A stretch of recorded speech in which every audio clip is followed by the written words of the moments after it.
A transição energética e a descarbonização, temas que fazem parte da agenda verde do governo Lula, avançaram nesta semana.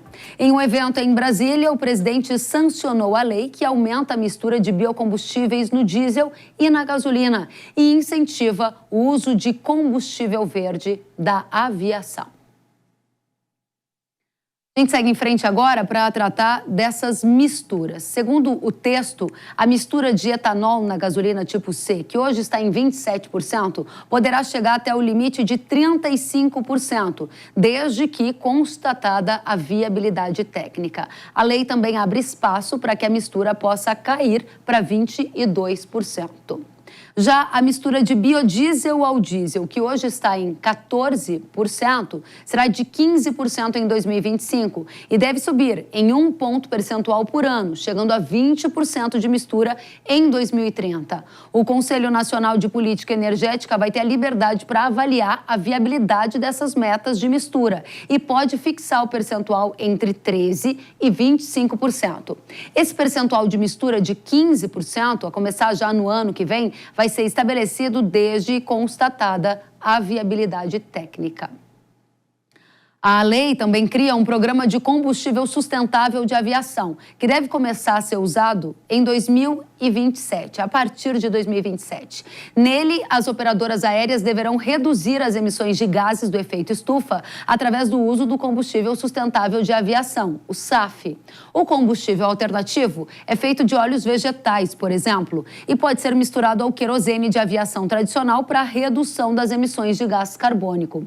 A meta é atingir uma redução de 10% das emissões em 2037. Também foi criado o Programa Nacional de Diesel Verde, onde um conselho vai fixar a cada ano a quantidade mínima de diesel verde a ser adicionado ao diesel de origem fóssil.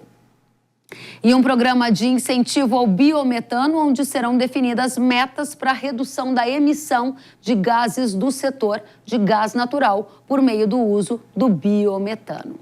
Agora, um setor que vê a sanção desse projeto de lei com preocupação, o projeto dos combustíveis, é a área de transportes. Um estudo encomendado pela Confederação Nacional do Transporte, a CNT, revelou que o aumento da mistura de biodiesel ao diesel pode trazer impactos aos motores de caminhões, com a redução da potência e do torque. E ainda ressalta que o aumento do biodiesel no diesel resulta em aumento no consumo de combustível e maior aglutinação de água.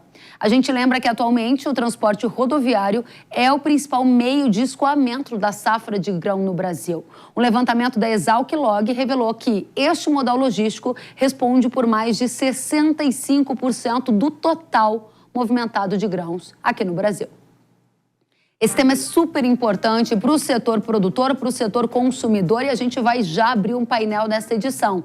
Apresentando a vocês Francisco Turra, que é presidente da Associação dos Produtores de Biocombustíveis do Brasil. Seja bem-vindo, Turra. E Eduardo Rebuzzi, presidente da Associação Nacional de Transporte de Cargas e Logística. Agradeço pela companhia e começo com você, Turra.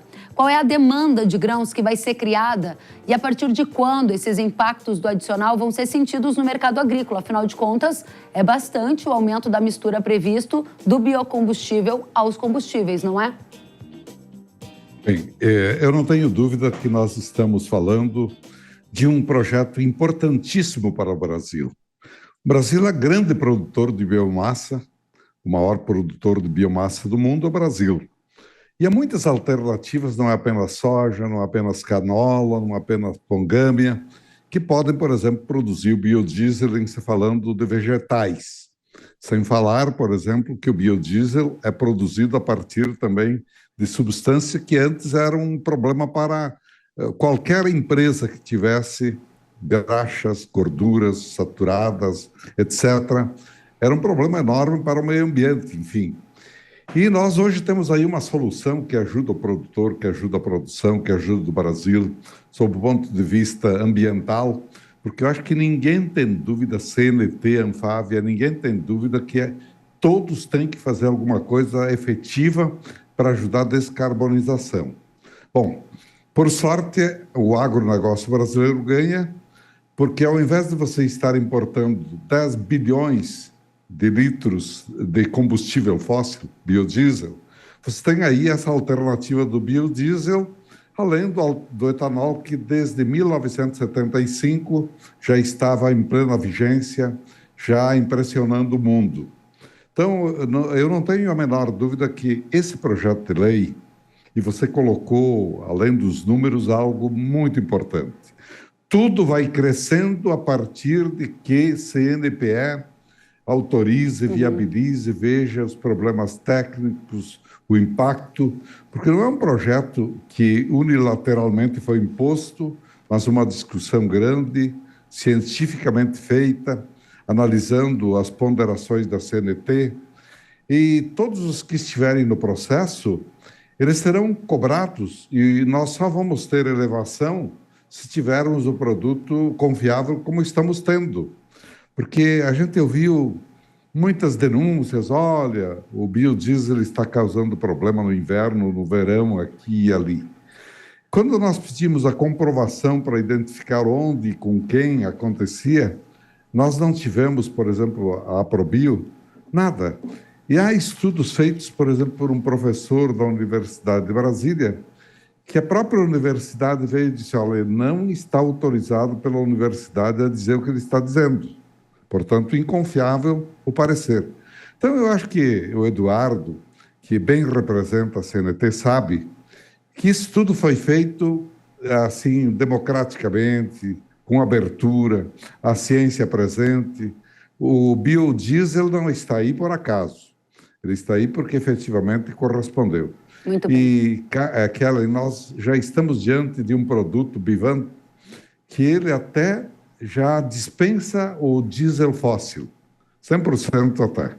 Muito E bem. aí, naquele dia, nós vimos caminhões de várias marcas, aviões lá próximos, aguardando a hora de poderem utilizar isso para fazer alguma coisa para descarbonizar o meio ambiente. Turra, eu vou voltar com você já já e vou pedir para você a resposta que estou esperando, de quanto a gente vai ter de aumento de demanda para grãos, para cana, mas é já já na segunda rodada você traz esses detalhes, porque no final das contas essa é uma vantagem também para quem produz o grão, seja soja, o milho ou a cana, entre outras culturas que podem ser usadas como biocombustível.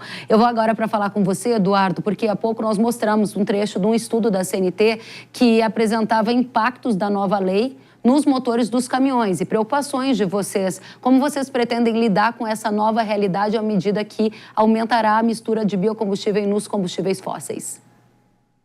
Bom, inicialmente agradeço a oportunidade que a Jovem Pan nos traz. Cumprimento a você, Kellen, Severo e também o Francisco Turra.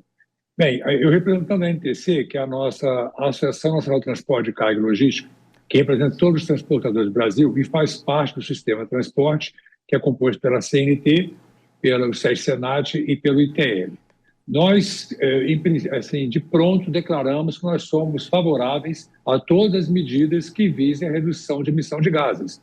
Nós temos projetos também importantes, como despoluir, de aferição de emissão de gases dos nossos veículos, tanto transporte de cargas, como também transporte de passageiro. Então, nós temos essa política de combate à emissão de gases está dentro da nossa história e faz parte do nosso projeto. Isso é bem claro.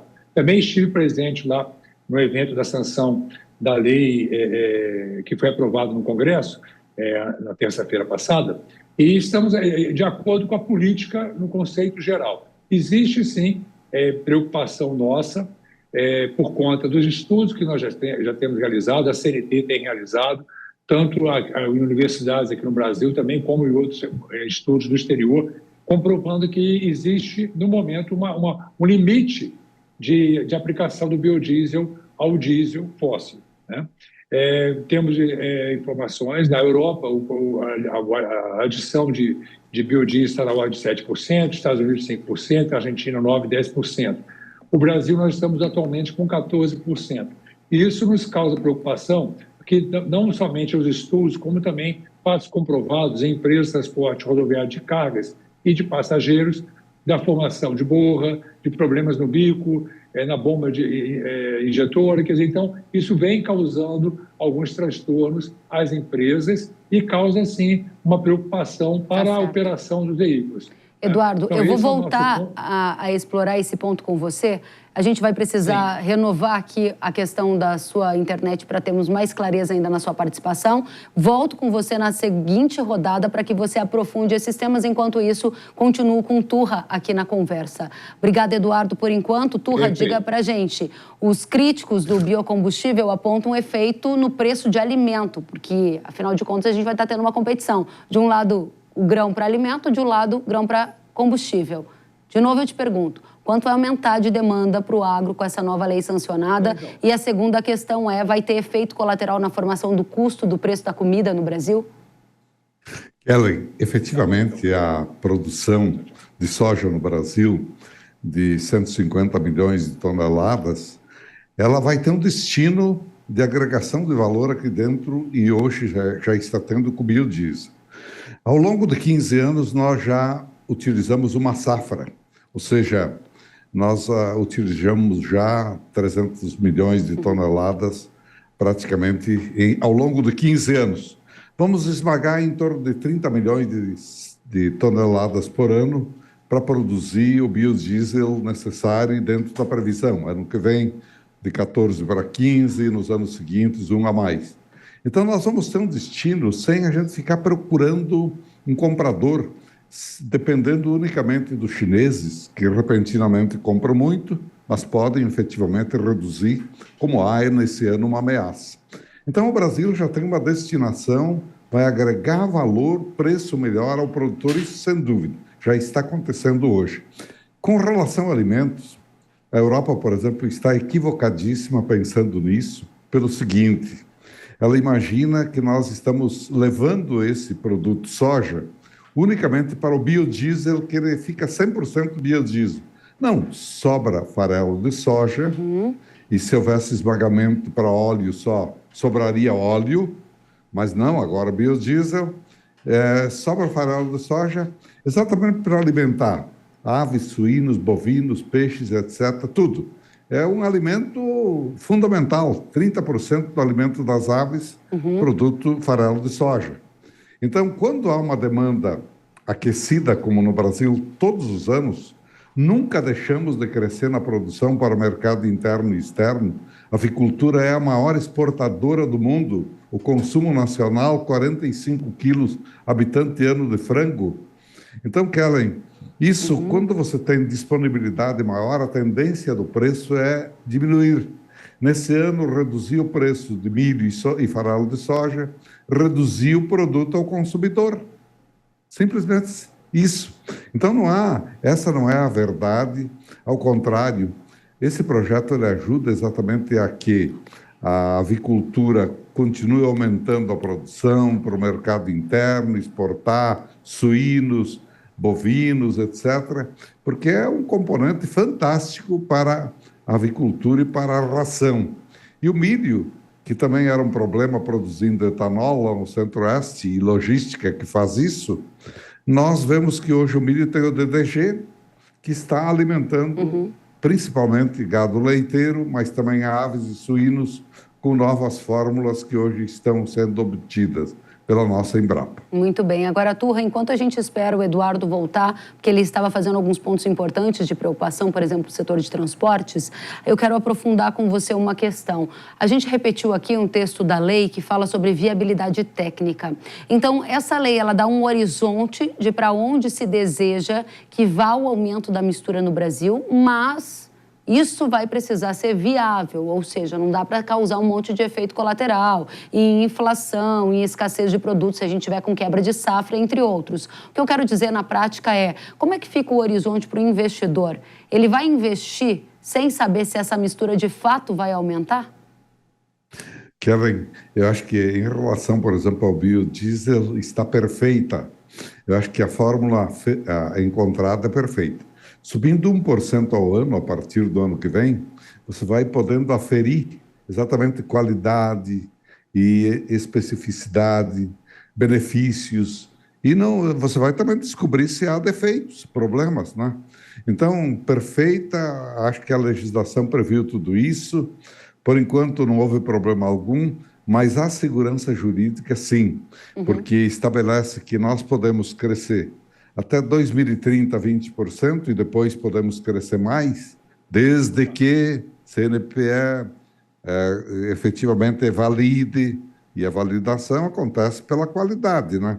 Bom, mas também não vai cair abaixo de 13%, um ponto percentual do que está hoje. O que aconteceu já há 2, 3 anos passados? Previsão de subir para 15%, de repente redução para 10%. Exato. Aí sim ficou muita indústria ociosa, muito problema, prejuízo e etc. Isso vem exatamente traçar um normativo futuro. Eu garanto para o biodiesel etanol crescimento, desde que possam tecnicamente ser comprovados. E eu estou também abrindo horizontes para outros, SAF, querosene verde, biometano, uma série de outros combustíveis que farão. Muito bem. Então, olha, é um momento muito importante para o país. Investidores muitos estão chegando. Desde o dia da promulgação, a gente já teve não só notícias, mas inclusive sondagens de investidores. Por exemplo, produzir combustível fóssil. Você acha que é uma riqueza maior do que produzir combustível verde? Não. Muito bem, Turra, eu agradeço demais. Quero já agradecer Francisco Turra, que é o presidente da Associação dos Produtores de Biocombustíveis do Brasil, que trouxe aqui vários efeitos colaterais e uma análise aprofundada dessa lei. Turra, obrigada pela presença. A gente vai convidá-lo mais vezes para tratar desse assunto. Até a próxima. Um abraço, muito obrigado. Até já. Nós vamos voltar com o Eduardo, da CNT, daqui a pouco, porque ele tem contrapontos a essa nova lei. Mas, enquanto isso, quero trazer aqui uma questão importante que está em análise. O Instituto de Combustível Legal destacou a necessidade de fiscalização para evitar que empresas façam adulteração dos combustíveis e ganhem em competitividade em relação àqueles que não irão cumprir o percentual de mistura. Vamos ouvir. É um grande avanço para o Brasil na transição energética, na liderança mundial sobre esse processo. Vamos ter combustível de aviação sustentável, além de termos uma matriz elétrica mais limpa do mundo, vamos ter também uma liderança mundial na transição energética. Alguns dos cuidados precisam ser observados. Por exemplo, a mistura do etanol na gasolina, que hoje está limitado a 27%, vai subir até 35%. É muito importante termos um controle técnico dos carros e dos veículos, saber se os veículos podem suportar essa elevação e em quanto tempo isso pode ser feito. Outra dificuldade grande é a questão do biodiesel. O biodiesel está hoje com uma mistura de 14%, vai subir eventualmente até 20%, não se sabe qual é essa elevação. É preciso ter uma fiscalização eficiente para evitar que empresas que vendem diesel como se fosse biodiesel, ganhem uma competição desleal com aqueles que fazem a mistura correta. Muito bem, muito obrigada. A gente volta agora a falar com o Eduardo, que trazia um contraponto. É isso que nós estamos fazendo aqui, analisando a nova lei sob a perspectiva de quem produz o biocombustível, ouvimos há pouco Turra, mas também sobre a perspectiva de quem usa esse combustível. E aí, Eduardo, você estava falando sobre a preocupação das transportadoras, dos caminhoneiros com o aumento da mistura do diesel, do biocombustível no diesel. Conta pra gente que efeito colateral será dessa nova realidade, como vocês vão lidar com isso? Sim, é bom lembrar que o maior consumidor de diesel no Brasil é o transporte de cargas rodoviário. Cerca de 80% do consumo é direcionado ao nosso trabalho. Então, a gente tem a preocupação, e isso também é uma preocupação que não é só nossa, embora eu esteja falando aqui em nome de transporte rodoviário de cargas, mas também afeta o transportador de passageiros, a frota de ônibus. Né? Tivemos a oportunidade de ir em algumas garagens, conhecendo o que vem acontecendo com os veículos, né? Que é a formação de borra, a manutenção, a troca de equipamentos, de filtro que tem que ser antecipada. Tudo isso aumenta o custo, diminui a capacidade, a força do veículo, aumenta até o consumo. Quer dizer, os estudos que nós temos, que foram realizados, e a experiência que vem sendo desenvolvida pelas empresas no dia a dia, nessa operação, trazem essa preocupação muito grande com o aumento do custo, a redução da capacidade dos veículos em sua operação, de torque, de ponto de partida. Isso acaba aumentando até o consumo, porque o motorista, naturalmente, ele acelera mais para poder compensar essa perda de potência. Então, de forma geral, conforme eu falei no início, nós somos totalmente favoráveis às medidas que visem a redução de emissão de gases, de poluentes. Tá? Só que o que tranquiliza a gente, de certa forma, é que o CNPE ele vai conduzir isso de forma técnica. Tá? Então, esses estudos que serão realizados ao longo do tempo, eles poderão demonstrar que a adição de biodiesel está exagerada ou não, porque nós acreditamos que vai haver muito bom senso para que você não comprometa a frota que nós temos. Nós temos hoje mais de 3 milhões de caminhões no Brasil, né, circulando. E esses caminhões têm motores antigos também. Tá? Então, a própria Anfávia, ela também manifesta preocupação com relação à adaptação dos veículos à nova adição de biodiesel. Então, nós não estamos contra a lei. Estamos a favor de que isso tenha uma visão técnica para que não haja um prejuízo das empresas, em primeiro momento, e, em segundo, da economia como um todo e a sociedade. Excelente. Eduardo Rebuzzi, vamos convidá-lo para outras oportunidades, mas ficou muito claro o que vocês têm apontado como preocupações diante dessa nova realidade que se coloca aqui no Brasil. Eduardo, que é o presidente da Associação Nacional de Transportes de Carga e Logística, volte sempre. Até a próxima, Eduardo. Muito obrigado, parabéns pelo trabalho e pelo debate, que ele é muito importante que ele ocorra de forma perene, para que a gente consiga os melhores resultados possíveis. Excelente, faremos isso por aqui, com certeza. Obrigada.